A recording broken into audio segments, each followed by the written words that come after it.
Next lecture national income में मैं आपको एक बार रिवाइज कर दूं, क्योंकि कुछ लोग कल जो एब्सेंट थे उनको मैं बता दूं लीकेजेस और इंजेक्शंस। तो बहुत ध्यान से सुनना। हाँ, अब सुनना बहुत ध्यान से। सर्कुलर फ्लो ऑफ इनकम, बहुत ध्यान से सुनना। जो लोग कल एब्सेंट थे या जिन्होंने कल की क्लास यूट्यूब वाली नहीं देखी, देख के आनी थी वैसे तो, पर वापस से बता दूं कि सर्कुलर फ्लो ऑफ इनकम कहता है कि देश में दो सेक्टर होते हैं, हाउस होल्ड सेक्टर और producer sector. House hold sector सबसे पहले फैक्टर सर्विसेज देता है, मतलब लैंड, लेबर, कैपिटल और एंटरप्रेन्योर देता है किसको? प्रोड्यूसर सेक्टर को। फिर प्रोड्यूसर सेक्टर लैंड के बदले क्या पे करेगा? रेंट। लेबर के बदले वेजेस, कैपिटल के बदले इंटरेस्ट, और एंटरप्रेन्योर को क्या पे करेगा? प्रॉफिट। अब जो ये मेरी इनकम हुई, बताओ रेंट, वेजेस, इंटरेस्ट और प्रॉफिट, इनकम किसकी होती है? हाउस होल्ड सेक्टर की। और वो पे कौन करता है? Producer sector. अब आपकी जो इनकम हुई आप उसी से रोज का खाना खाओगे ना, कंजम्पशन गुड्स, जिसमें टूथपेस्ट से लेकर के खाने पीने के आइटम से लेकर के आप डिमांड करोगे, और वो डिमांड जनरेट किसने की है? प्रोड्यूस किसने की है? प्रोड्यूसर सेक्टर ने। तो वापस से आप गुड्स एंड सर्विसेज मांगोगे किससे? प्रोड्यूसर सेक्टर से, और आपको उनका पैसा देना पड़ेगा। ये फ्लो हमेशा चलता रहेगा और इसको बोलते हैं सर्कुलर फ्लो ऑफ इनकम। लेकिन इस मॉडल के दो भयानक एजम्पशन ये थे कि सबसे पहले तो जितना पैसा लगाया उतना को उतना क्या कर दिया? इन्वेस्ट। मतलब अगर सेविंग होगी, क्या होगी? सेविंग, तो ये इनकम का फ्लो ब्रेक होगा। तो अगर किसी भी पॉइंट से इस सर्कुलर फ्लो ऑफ इनकम में कोई ब्रेक आता है तो उसको अपन कहते हैं लीकेज। क्या कहते हैं? लीकेज। जैसे कि लोगों ने सेविंग करना शुरू की, वो एक लीकेज है। दूसरा, अगर लोग सेविंग करेंगे तो सरकार उस सेविंग पे क्या लगाएगी? टैक्स। तो टैक्स ऑन सेविंग भी क्या है? लीकेज। अच्छा, सेविंग नहीं होगी तो टैक्स नहीं लगेगा। और अगर हमने इंपोर्ट्स किए बेटा, क्या किए? इंपोर्ट्स। अगर हमने इंपोर्ट्स करे मींस हमने हमारा पैसा बाहर की कंट्रीज को दिया। जब हमने हमारा पैसा बाहर की कंट्रीज को दिया तो क्या हमारे यहाँ उन गुड्स का प्रोडक्शन हुआ जो हमने इंपोर्ट किए? नहीं। तो ये भी एक तरीका का क्या है? लीकेज। तो सरकार अगर लीकेज होता है तो उसको फिर ठीक कैसे करती है? इंजेक्शन से। अगर लोगों के पास सेविंग है तो सरकार क्या बोलेगी? Invest in FD, invest in government bonds. तो सेविंग का उल्टा इन्वेस्टमेंट क्या बन जाएगा? इंजेक्शन। फिर सरकार अगला काम करती है, एक्सपोर्ट को प्रमोट करती है। किसको प्रमोट करती है? क्योंकि अगर एक्सपोर्ट करेंगे तो हमारे गुड्स बाहर जाएंगे, लेकिन बाहर से क्या आएगा? पैसा। और जितना इंपोर्ट करा उसके बराबर अगर एक्सपोर्ट कर दिया तो लीकेज और इंजेक्शन दोनों क्या हो जाएंगे? बोलो, इक्वल हो जाएंगे। बोलो हाँ या ना? तो अगर कंट्री में रियल फ्लो और मनी फ्लो इक्वल होगा तो लीकेज और इंजेक्शन भी क्या होंगे? बोलो, इक्वल। ये था पूरा सर्कुलर फ्लो ऑफ इनकम, हो गया कंप्लीट। अब कल हमने एक टॉपिक डिस्कस किया था, उसी को आज मुझे लिखवाना भी है। और इस पर अगला क्वेश्चन मैंने आपको बोला था कि बेसिक्स में बनाने लायक 5-6 क्वेश्चन ही आते हैं किसी के भी दिमाग में, भले वो मैं हूं या कोई और। पहला आता है इंटरमीडिएट फाइनल, जो इस बार के बोर्ड एग्जाम में पूछ लिया। दूसरा आता है रियल फ्लो मनी फ्लो, वो भी इस बार एग्जाम में पूछ लिया। अगला टॉपिक आता है सर्कुलर फ्लो ऑफ इनकम, जो आपके आ सकता है। ये ध्यान रखना, थोड़ा पेपर में स्मार्ट वर्क एक्सपीरियंस भी काम करता है, ठीक है। और इस बार से हमने ऐसा शुरू करा है कि लास्ट के एक्सपेक्टेड, एक तो आपको मैं 8 पेज की समरी, 16 पेज की समरी जिसमें मैक्रो और इंडियन पूरी मैंने लिखी हुई है, वो आपको दी जाएगी। वो आपको दी जाएगी बिफोर योर एग्जाम। और उससे पहले कम से कम 4 और 6 मार्क्स और 3 मार्क्स में जितने एक्सपेक्टेड क्वेश्चन होंगे, मतलब पेपर वही आएगा वो नहीं कह रहा, एक्सपेक्टेड क्वेश्चन लगभग 100 क्वेश्चन मैक्रो के और 100 क्वेश्चन माइक्रो आपके इंडियन के दे दूंगा। वो करके ही जाना है, ठीक है। उसमें से अब एक क्वेश्चन बनेगा स्टॉक एंड फ्लो का। किसका बनेगा? Stock and flow. मैंने कल आपको कहा था एक तो सर्कुलर फ्लो ऑफ इनकम ज्यादा इंपॉर्टेंट है, एक स्टॉक एंड फ्लो। स्टॉक को कैसे याद रखना है? आपस में बात नहीं बिल्कुल भी, सामने ध्यान। स्टॉक आपको एक बार अकाउंट्स की ओपनिंग स्टॉक लिखना नहीं है, कॉपी बंद, बाद में लिखना। स्टॉक एक बार आपको ध्यान रखना है, अकाउंट्स की ओपनिंग स्टॉक होती है बताओ 1 अप्रैल को, और क्लोजिंग स्टॉक कब होती है? 31 मार्च को। दैट मींस 1 अप्रैल और 31 मार्च एक पॉइंट ऑफ टाइम है, ये एक दिन है। एक दिन पर स्टॉक जो है उसको बोलते हैं स्टॉक वेरिएबल। क्या बोलते हैं? स्टॉक। मतलब ये स्टॉक अकाउंट्स वाली स्टॉक नहीं है, इसमें नेशनल इनकम की भी बात करेंगे, पर कैपिटा इनकम की भी बात करेंगे, सबकी बात करेंगे। लेकिन स्टॉक एक ऐसी क्वांटिटी की बात करता है जिसको हम मेजर करते हैं at a point of time. किसको मेजर करते हैं? At a point of time. कल मैंने आपको एग्जांपल दिया था कि मान लो आज अगर मेरे खाते में 4,000 रुपए हैं, आज की डेट है 21 मार्च 2025 को, अर्पित सर के खाते में कितने पैसे पड़े? 4,000 रुपए। तो आज पड़े वो आज का स्टॉक है। लेकिन मैं कहता हूं कि मंथली बैलेंस, कम से कम एवरेज बैलेंस जिस बैंक में मेरा खाता हुआ HDFC बैंक, उसमें 10,000 रुपए मेंटेन रहना चाहिए, तो उसको बोलेंगे फ्लो। क्या बोलेंगे? फ्लो। क्योंकि 10,000 बैलेंस किसी डेट पे नहीं है, 10,000 बैलेंस अपने को एवरेज चाहिए। क्या चाहिए? एवरेज। अब भले आज 3,000 है, कल अगर मैंने 20,000 रखा तो 3 और 20 अपॉन 2, एवरेज कितना हुआ? 23 अपॉन 2 इज अराउंड 11.5। तो एवरेज बैलेंस इज 11.5, उसको बोलेंगे फ्लो। क्या बोलेंगे? फ्लो। तो स्टॉक वो क्वांटिटी ऑफ वेरिएबल है जिसको आप पॉइंट ऑफ टाइम पर मेजर करते हो। किसमें मेजर करते हो? पॉइंट ऑफ टाइम, मतलब कि एक दिन। और फ्लो ऐसा वेरिएबल है जिसको आप मेजर करते हो at a period of time. किसको मेजर करते हो? पीरियड ऑफ टाइम में एक से ज्यादा दिन होगा, भले वीक हो सकता है, मंथ हो सकता है, क्वार्टर हो सकता है, हाफ ईयरली हो सकता है, या एनुअल हो सकता है। भाई आज अगर मैं जाके बोलूं कि जाओ एफएस में घूमने जाओ, और वहां पर एक स्केल है जो कि डेप्थ को मेजर करता है, वो स्केल आपकी पाल के आसपास है, फतेहसागर की जो पाल जैसे पानी आता है उधर वो स्केल है। तो आप आज गए और आपने बोला सर 9.5 फीट पानी है, 9.5। लेकिन मैंने बोला कि फतेहसागर को भरने में 15 दिन लगेंगे, तब पानी कितना हो जाएगा? तो आपने बोला सर फतेहसागर की डेप्थ है 13 फीट, और जब पानी भर जाएगा तो 13 फीट पानी हो जाएगा। उसको क्या बोलेंगे? फ्लो। उसको क्या बोलेंगे? आज जाकर के पानी देखोगे तो उसको क्या बोलेंगे? स्टॉक। लेकिन ओवर द पीरियड भर करके वो फुल ओवरफ्लो कितने फीट पर होगा, उसको बोलेंगे फ्लो। क्या बोलेंगे? फ्लो। क्योंकि क्या ओवरफ्लो एक दिन में हुआ क्या? अच्छा, ओवरफ्लो होने के बाद में मैंने बोला कि कितना पानी यहां से छोड़ा गया, तो जो सिंचाई विभाग है, सिंचाई विभाग दैट इज जो ओवरफ्लो वाले गेट को खोलता है, नगर निगम का वो ऑपरेटर होता है, वो डिपार्टमेंट होता है नगर निगम का अलग से। तो उसने बोला कि कम से कम सर 1 लाख लीटर हमने पानी ओवरफ्लो करवाया है। तो वो क्या 1 लाख लीटर पानी क्या एक ही दिन में हुआ क्या? वो भी कितने दिन में हुआ? मान लो 10 दिन ओवरफ्लो हुआ, 7 दिन, तो उसको भी फ्लो बोलेंगे। क्या बोलेंगे? फ्लो। बोलो हाँ है ना? तो ऐसी क्वांटिटी जिसको आप पॉइंट ऑफ टाइम पर मेजर करते हो उसको अपन बोलते हैं स्टॉक। क्या बोलते हैं? स्टॉक। और ऐसी क्वांटिटी जिसको आप पीरियड ऑफ टाइम पर मेजर करते हो उसको बोलते हैं फ्लो। अच्छा, स्टॉक, आज ओपनिंग स्टॉक चेंज थोड़ी ना होगी। ओपनिंग स्टॉक आपने टू बैलेंस बीडी, कभी भी आपने अकाउंट्स में जो पिछले साल के बैलेंसेस इस साल ब्रॉड फॉरवर्ड किए, जिसको बोलते हैं ब्रॉड डाउन बैलेंसेस बीडी, वो कभी भी चेंज होते हैं क्या? वो कभी भी चेंज नहीं होते, क्योंकि वो ओपनिंग है। तो स्टॉक एक स्टैटिक कॉन्सेप्ट होता है। स्टैटिक कॉन्सेप्ट का मतलब स्टॉक कभी भी चेंज नहीं होगा। लेकिन जो बाय बैलेंस कैरिड डाउन है उसमें प्लस माइनस करने के बाद में बैलेंस सीडी आता है, या तो बाय बैलेंस सीडी या टू बैलेंस सीडी, वो ओवर द पीरियड क्या होता है? चेंज। तो चेंज को बोलते हैं डायनामिक। चेंज को क्या बोलते हैं? डायनामिक। सेकंड पॉइंट कहता है कि स्टॉक का कोई टाइम डायमेंशन नहीं है, लेकिन फ्लो का टाइम डायमेंशन है। इसको आप मंथली, क्वार्टरली, एवरेजली मेजर कर सकते हो। एंड लास्ट पॉइंट यहां पर दिए हैं कुछ एग्जांपल जिसमें नेशनल वेल्थ, आज हमारे कंट्री पास कितना पैसा है आज, या ओपनिंग या क्लोजिंग कैपिटल, या मनी सप्लाई, या मनी ऑफ बैलेंस, या किसी बैंक अकाउंट में आज का बैलेंस, उसको बोलते हैं स्टॉक। क्या बोलते हैं? स्टॉक। और फ्लो क्या है? अगर नेशनल, सर आप बोलोगे नेशनल वेल्थ और नेशनल इनकम, अगर नेशनल इनकम देश की पूरे साल की निकाली जाती है, बोलो है ना? नेशनल इनकम फाइनेंशियल ईयर जब खत्म होता है 31 मार्च तब निकाली जाती है, तो वो शुरू कब हुई थी कैलकुलेट होना? 1 अप्रैल को। तो नेशनल इनकम कौन सा वेरिएबल होगा? Flow. P and L accounts में अपने प्रॉफिट एंड लॉस में टू नेट प्रॉफिट या बाय नेट लॉस लिखा होगा। पी एंड एल का बैलेंस अगर क्रेडिट ज्यादा होता है और डेबिट में बैलेंस, अपन उसको कहते हैं टू नेट प्रॉफिट, और अगर डेबिट साइड होता है और क्रेडिट साइड शॉर्ट होता है तो उसको बोलते हैं बाय नेट लॉस। तो वो जो प्रॉफिट या लॉस निकला वो क्या 1 महीने की एंट्री करके निकला है, पूरे साल की एंट्री करके निकला? पूरे साल की।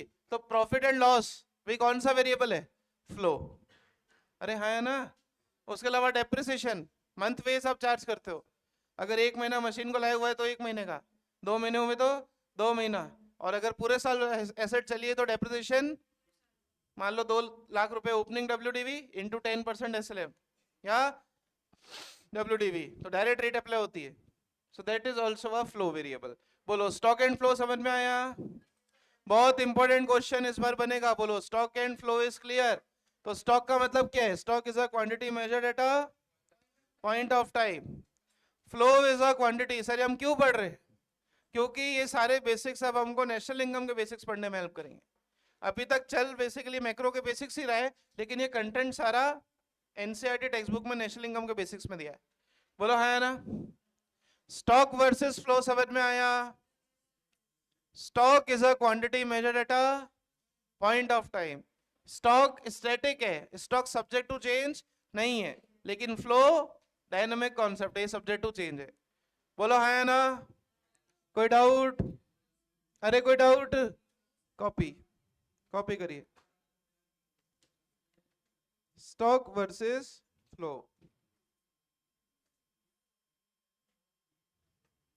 Stock and flow concept, copy everybody. बहुत इंपॉर्टेंट कॉन्सेप्ट है, ध्यान रखना।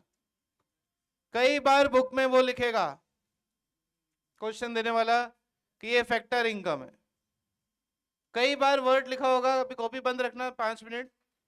बहुत इंपॉर्टेंट कॉन्सेप्ट है, क्योंकि यहीं से नेशनल इनकम में क्या इंक्लूड होगा और क्या इंक्लूड नहीं होगा वो कॉन्सेप्ट शुरू हो रहे।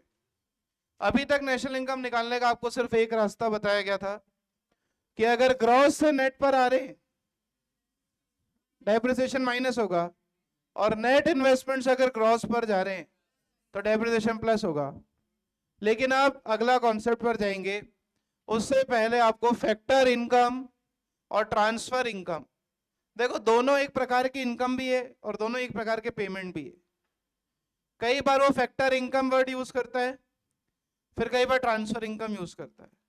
उसी तरीके से जो उस इनकम को पे कर रहा है उसके लिए पेमेंट है, तो उसके पॉइंट से फैक्टर पेमेंट लिखा होगा, और जो ट्रांसफर इनकम को जो पे कर रहा है वो ट्रांसफर पेमेंट होगा। बेसिकली फैक्टर और ट्रांसफर वर्ड में डिफरेंस क्या होता है कि फैक्टर इनकम वो इनकम है जो सही मायने में इनकम है, जिसके 2 साइड्स है। लैंड दी तो रेंट जनरेट होगा, लेबर दी तो वेजेस जनरेट होंगी, कैपिटल दिया तो इंटरेस्ट जनरेट होगा, और एंटरप्रेन्योर दिया तो प्रॉफिट जनरेट होगा। इसको बोलते हैं फैक्टर इनकम। क्या बोलते हैं? मतलब फैक्टर इनकम में आपका मनी फ्लो आएगा पूरा, और उसमें क्या क्या आएगा? Rent, wages, interest and profit. लेकिन कई बार सरकार पेंशन देती विधवा को। कोई विधवा है, विडो है, पति मर गया, बच्चे 4 हुए, नालायक बच्चे, चारों ने बोला मम्मी निकल जाओ घर से, तो सरकार ऐसी महिलाओं को पेंशन देती है। क्या देती है? पेंशन। या कई बार ओल्ड एज पेंशन मिलती है, कई बार फैमिली पेंशन मिलती है। There are differences between old age pension and family pension. Old age pension senior citizen को मिलती है। किसको मिलती है? Senior citizen. वहीं पर अगर फैमिली पेंशन है तो वो विडो वगैरह को मिलती है। लेकिन मुझे बताओ, अगर कोई व्यक्ति, उसके दादाजी आर्मी में थे, ठीक है, और दादाजी की डेथ हो गई, तो दादाजी जब से रिटायर हुए थे तब तक दादाजी को पेंशन मिली होगी आर्मी की। और मिलिट्री का, आर्मी का ऐसा रूल है कि दादाजी की डेथ के बाद अगर दादी ने दूसरी शादी नहीं की है, मतलब दादी रंगीली नहीं है आपकी, तो दादी को पेंशन मिलेगी। किसको पेंशन मिलेगी? दादी को। और कब तक पेंशन मिलेगी? जब तक दादी रहेंगी तब तक मिलेगी, ठीक है। पर मुझे बताओ, नौकरी करके गया कौन? आर्मी की नौकरी करके कौन गया? दादाजी। पेंशन किसको मिली? तो दादी ने तो कोई नौकरी नहीं की आर्मी में। मतलब सरकार ने ये पेंशन पे तो किए, लेकिन सरकार को दादी से आर्मी कोई सर्विसेज, या दादी ने आर्मी में कोई नौकरी नहीं। मतलब बहुत इंपॉर्टेंट कॉन्सेप्ट है राज। चांटा पड़ जाएगा अभी। ये सुनना, दादी को पेंशन जरूर सरकार ने पे की, लेकिन दादी ने सरकार को आर्मी में कोई सर्विसेज नहीं दी, उसको बोलेंगे ट्रांसफर्स। क्या बोलेंगे? ट्रांसफर्स। और नेशनल इनकम में सिर्फ वो इनकम इंक्लूड होती है जिनका टू साइडेड एस्पेक्ट हो। लैंड दोगे तो रेंट जनरेट होगी, मतलब नेशनल इनकम में हमेशा फैक्टर इनकम या फैक्टर पेमेंट्स तो इंक्लूड होंगे, लेकिन ट्रांसफर इनकम कभी भी इंक्लूड नहीं होगी, क्योंकि ये वन साइडेड है। इनका कोई अर्निंग मोटिव, और अर्निंग मोटिव नहीं है मतलब वो नेशनल इनकम के स्कोप के बाहर है। तो सोचो कैलकुलेशन कितनी चेंज हो सकती है। अगर आपने ट्रांसफर इनकम या ट्रांसफर पेमेंट्स को इंक्लूड कर दिया तो नेशनल इनकम गलत होगी, जबकि नेशनल इनकम में सिर्फ क्या इंक्लूड होता है? ओनली फैक्टर इनकम्स या factor payments. Is it clear? Factor income कौन है? अच्छा, फैक्टर इनकम आप मुझे बताओ, सेक्टर्स आप पढ़ चुके हो, factor income house hold sector को मिलेगी या हाउस होल्ड सेक्टर पे करेगा? हाउस होल्ड सेक्टर को मिलेगी, क्योंकि हाउस होल्ड सेक्टर ने दिए क्या है? लैंड, लेबर, कैपिटल और सर्कुलर फ्लो को याद रखो। तो फैक्टर इनकम इनकम किस सेक्टर की होती है? हाउस होल्ड सेक्टर की। फैक्टर पेमेंट कौन करता होगा? Producer sector. आई बात समझ? और ट्रांसफर इनकम का कोई टू साइडेड एस्पेक्ट नहीं होता है। इसमें क्या आता है? जैसे आपने सुना होगा, सरकार 10th में जिन बच्चों ने टॉप किया उनको आईपैड देती है, कभी साइकिल देती है। तो क्या आपने कभी सरकार को थोड़ा ना कुछ दिया क्या? गवर्नमेंट स्कूल में 8th के अंदर, 10th के अंदर, 12th के अंदर जो बच्चे टॉप करते स्कूल को या सिटी को, उसको सरकार साइकिल देती, कभी कभी आईपैड देती है, कभी कभी लैपटॉप भी मिलता है, लैपटॉप, राइट? गवर्नमेंट स्कूल में, अपन प्राइवेट है ना। So that is transfer income. क्या है बोलो? Transfer income. बोलो हाँ है ना? उसको क्या बोलते? Transfer income. 93% मेरी वाइफ के आए थे जब उसने 12th में टॉप किया था, ठीक है? तो उसको एमपी, क्योंकि वो मध्य प्रदेश है, तो एमपी गवर्नमेंट ने लैपटॉप दिया, एचपी, ठीक है?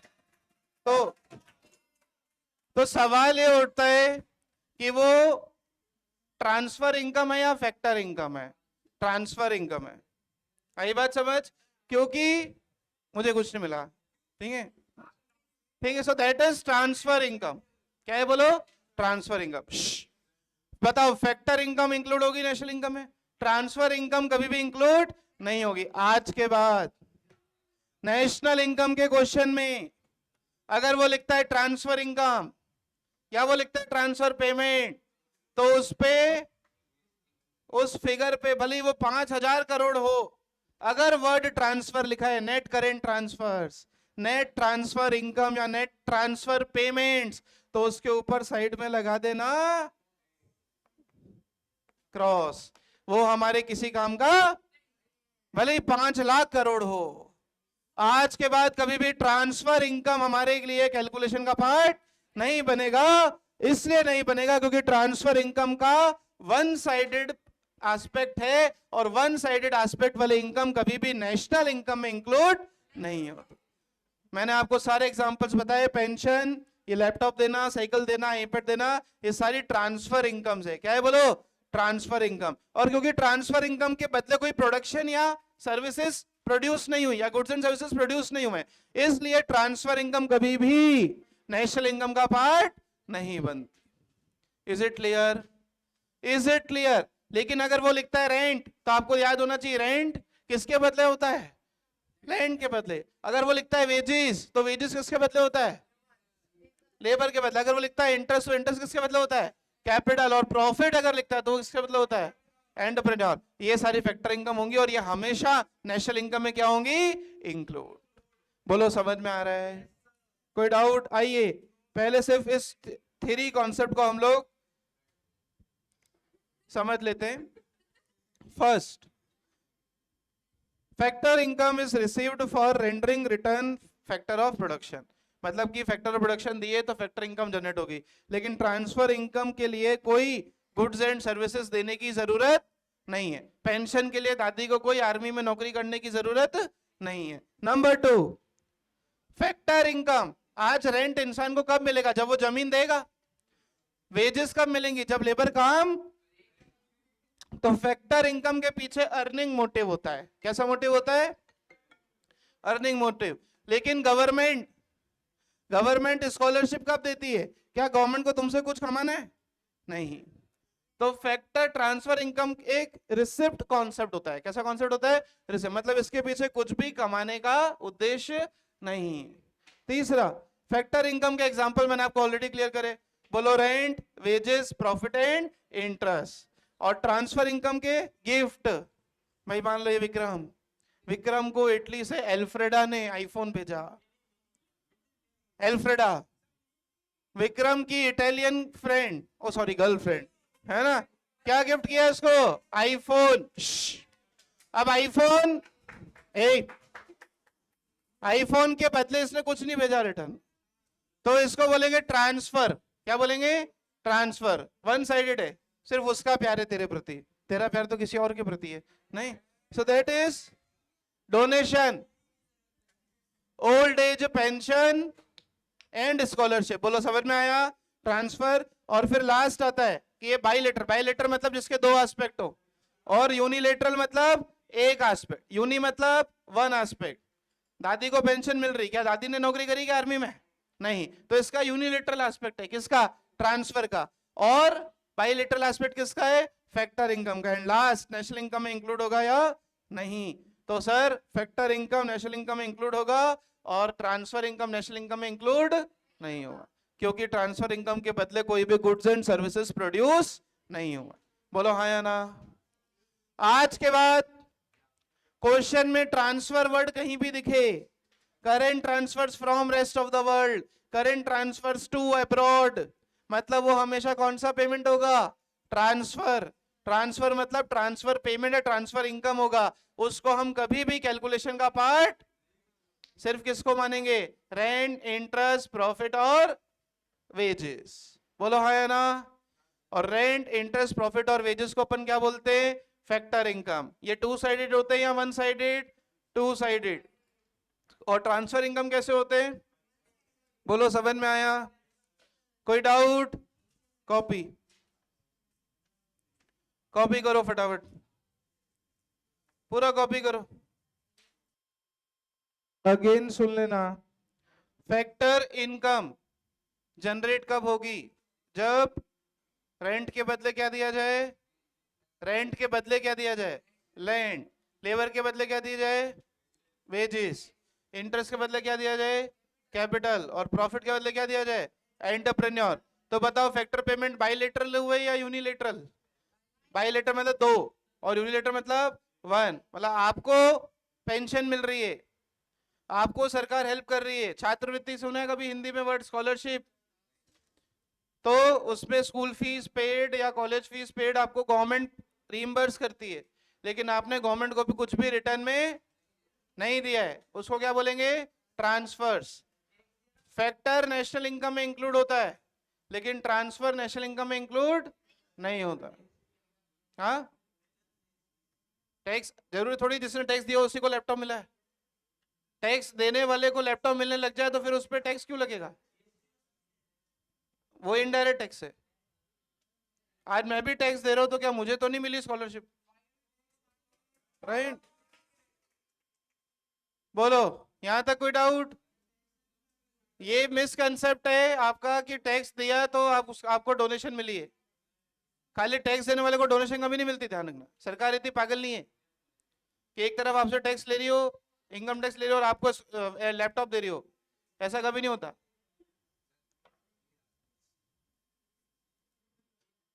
Silent please. एग्जाम में ध्यान रखना, वो फैक्टर इनकम या ट्रांसफर इनकम में भी डिफरेंस पूछ सकते हैं। सुन लो पहले ध्यान से, हमने ऊपर हेडिंग में वर्ड इनकम या पेमेंट क्यों नहीं लिखा? क्योंकि ये दोनों का डिफरेंस का सेम पॉइंट है। वो difference between factor income and transfer income पूछे तो भी यही लिखना है, और between factor payment and transfer payment पूछे तो भी यही लिखना है। इन शॉर्ट, फैक्टर पेमेंट और इनकम हमेशा इंक्लूड होंगे, और फैक्टर ट्रांसफर इनकम पेमेंट कभी भी इंक्लूड नहीं होंगे। किसमें? पूरे चैप्टर का स्कोप क्या निकालना है? National income. बोलो हाँ या ना? अरे कोई डाउट? कॉपी